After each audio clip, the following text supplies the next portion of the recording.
I just wanted to do a small review on this ATK RS7 Air that I ordered and just received about a week ago.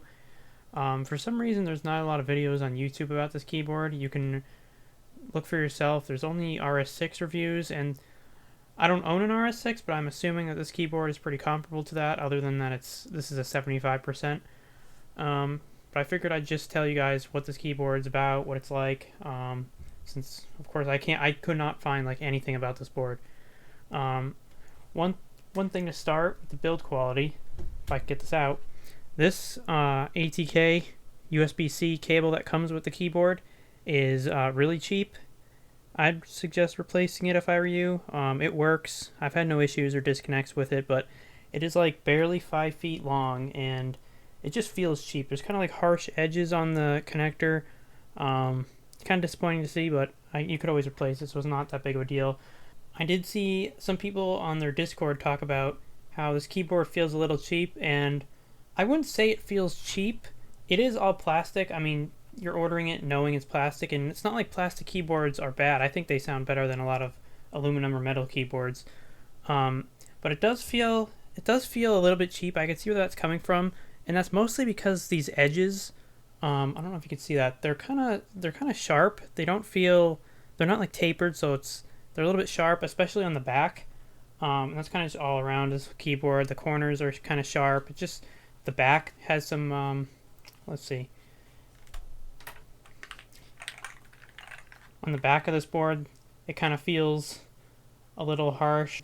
The edges on the back of the board, it feels like just, like rough, kind of almost sharp, unfinished plastic on the edges, but it's like, who cares? It's not like you're going to be feeling that all the time. It has flip-up feet. I don't use them, but if you do, it's nice. One thing I did notice with this keyboard, and for some reason no one really talks about this, but the feet on this keyboard, I don't know if the other ATK boards have this issue. These are really weird keyboard feet. I don't know if it's like silicone. I don't know if the camera's going to focus. They're green, so I'm assuming they're color matched with what keyboard color you get. It's the green and black variant. But they are, like, a week into using them, they're better. But when you first get the keyboard, if you don't have this on a mouse pad or a desk pad, it slides around quite a bit. You can see I'm not doing that. I'm not moving it that much, and it's not like this keyboard is light. I'm not sure how much it weighs. I can check that. It definitely moves around a little bit. That's just something to think of. It's not that big of a deal, and it seems to be getting better with time. And of course, you can replace the feet if you want to.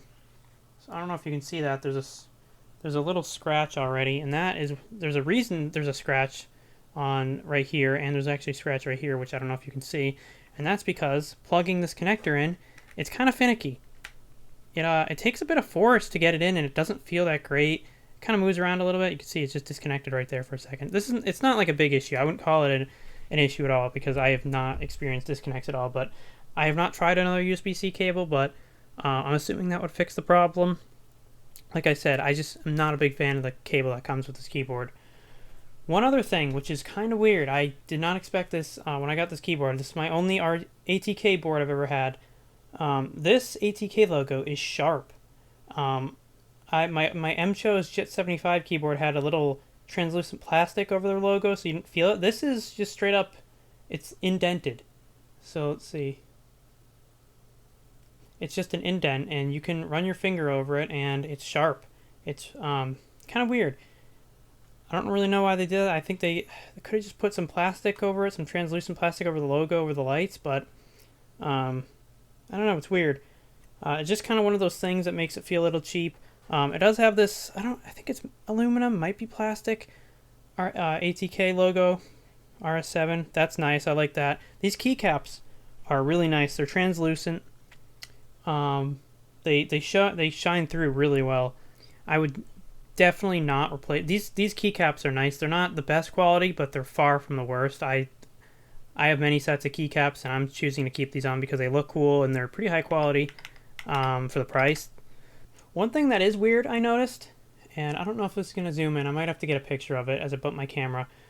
Some of these keys with the legends on them are inverted. So if you look at any other keycaps, you can see how this has the curly brackets, the curly braces, and this has the colon instead of the semicolon, and it has the semicolon kind of in the corner there, that's backwards. That's not supposed to be like that. I don't know why they did that, but if you press this key, you're going to get the semicolon because that's how it is on every keyboard. But of course, in this one, it shows the main legend is a colon instead of a semicolon. So I'm not really sure why they did that. Same with this key. I'm assuming maybe they just did it for design. I don't really know why. It doesn't really make much sense to me. If you know, leave a comment in the description. Now, with the switches, you have two options. You have an option between their Ice Blade switches and their Lucid Blade switches. And I got the Lucid Blade. And from what I can tell, the performance is exactly the same. The performance is exactly the same on both switches. From what I looked at, they have the exact same gram force for actuation, if that's how you say it. I don't have it on the top of my head, but they're exactly the same. The Lucid Blade is a little bit cheaper than the Ice Blade, but it's like $10 cheaper, $5 maybe in between. It's not that big of a deal. But the Lucid Blade switches have a box-style stem that gives the keys a lot more stability than you're going to get with the regular style stem on the Ice Blade. But the Ice Blade, the reason why you would get the Ice Blade switches, other than sound, which I don't have the Ice Blade switches, so I can't tell you what they sound like. These apparently, allegedly, I don't know if this is true, they don't diffuse the light as well as the Ice Blade, so you're paying for better light diffusion, which makes sense because, I mean, look at the keycaps. I guess that might be something you want. For me, I don't care. I value the stability of each key more than I do the looks of the RGB, and I don't even use. I've just put the RGB on this mode for the video. I'll insert a sound test right after this, and you can hear what these switches sound like. One thing I do want to note with this keyboard, this is really weird. I don't know if it's the switches or if it's just the keyboard in general. This is one of the loudest linear magnetic switches I've ever used on any keyboard.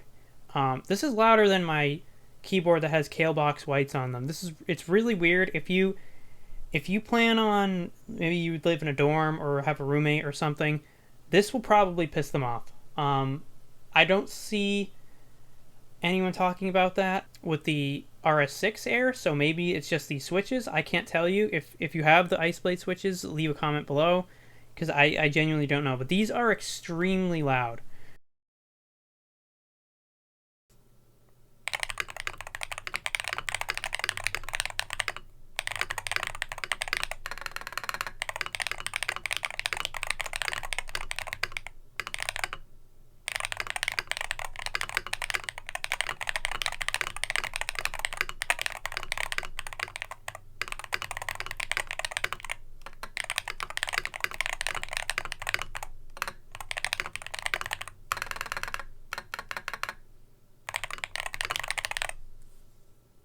Now with the performance, like I said, I've only been using this for a week, and it's been flawless for me. I've noticed no hitches, nothing with their firmware seems to be perfect. The WebDriver, which I'll show in a few seconds, is pretty good. It's probably the next best thing from utility, and I had a Wooting 60HE. I use this now instead.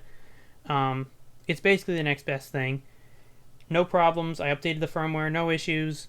My M-Chose board had a lot of dropped inputs, and I believe this keyboard is probably using correct me if I'm wrong, I think it's using maybe the same, I don't want to say firmware solution, but it's definitely getting the board from the same manufacturer, because the WebDriver is almost identical. However, this board does not have any dropped input problems like the M-Chose boards do. And I've had no rapid trigger problems. SOCD works perfect. It's flawless. You can go up to 8K polling rate. I don't care about that. I keep it at 2K.